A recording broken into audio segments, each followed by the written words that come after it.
Merry Christmas. Thanks for tuning in. I'm Micah Spinetto, and we're starting what could be a new tradition here on Christmas, the Six Sports KidCast. Well, we'll get to Ben Peck reporting from Houston, but first, here's the latest sports news. Last night on Christmas Eve, the Dallas Cowboys fell to the Miami Dolphins, helping the Dolphins clinch a playoff spot. Many say there were some questionable officiating. Some say the Cowboys can't win against good teams or on the road.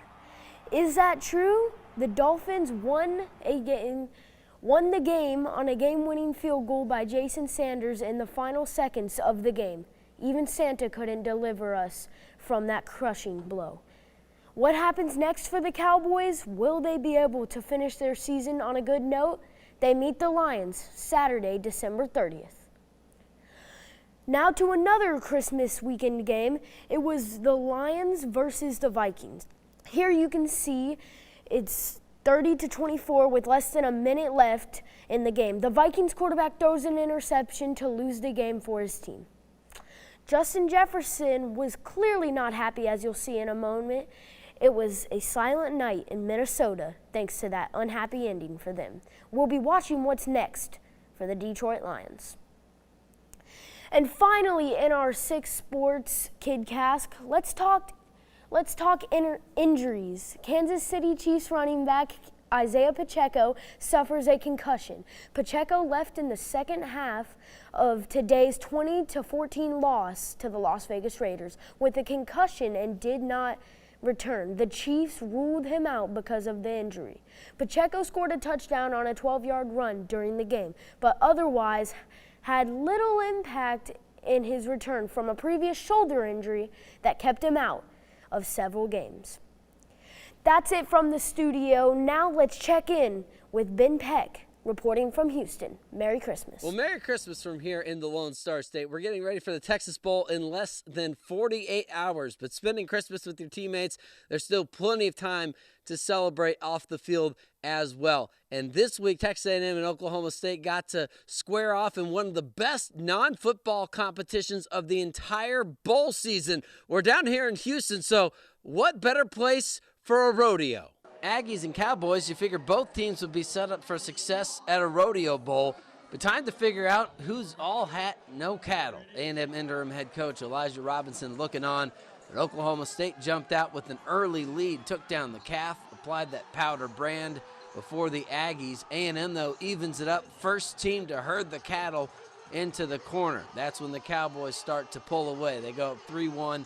Couple good throws from Dalton Brooks in the roping session here. The freshman from Shiner connecting on a few of his tries.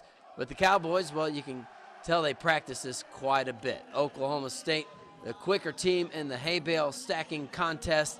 And finally, the barrel racing relay. Aggies jumped out in front for a second, but a late push from Oklahoma State gave them the title. Pokes win the Rodeo Bowl 6-1. They get a fancy belt to celebrate as well.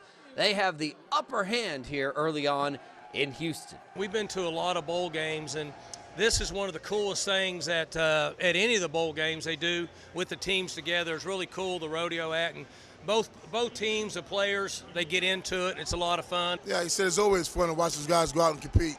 I think next time we got to strategically plan who's going out there for what event, but it's good to see the guys have fun. I love both sides, man. They just both competed, and they had good sportsmanship, so it was fun to watch. One Aggie on the move this holiday, defensive lineman Walter Nolan. He'll be transferring next season to Ole Miss. Nolan was a top 5 national prospect 2 years ago. He was a much more disruptive force behind the line of scrimmage as a sophomore. Finished with 8.5 tackles for loss, including 4 sacks. He has 2 years of eligibility remaining, but a good chance he'll be a high first-round draft pick at the end of next season. Now some Aggie updates from across the NFL. The drought is over for Detroit. The Lions, led by their A&M alum head coach Dan Campbell, and they are the champions of the NFC North, the first divisional title for the franchise since 1993. So if you missed out on the nice list, let that be a lesson. There's still plenty of time to get things right. No such thing as a drought for Mike Evans. He was on my fantasy team's nice list. 2 touchdowns against the Jaguars for the future Hall of Famer. Evans is now the 5th player in NFL history with at least a dozen receiving touchdowns in 5 separate seasons. The rest of that list, pretty good company as well. Randy Moss, Marvin Harrison, Terrell Owens, and Jerry Rice. Want to finish up with some basketball notes for you. Baylor still ranked both the men and the women. The women undefeated. They are number 10 in the country. The men fall down to number 17. A couple recent losses for them against Michigan State and Duke. That's going to do it for sports. Hope all y'all had a Merry Christmas. We'll be back tomorrow with another look ahead to the Texas Bowl, Oklahoma State, and Texas A&M. We'll see you then.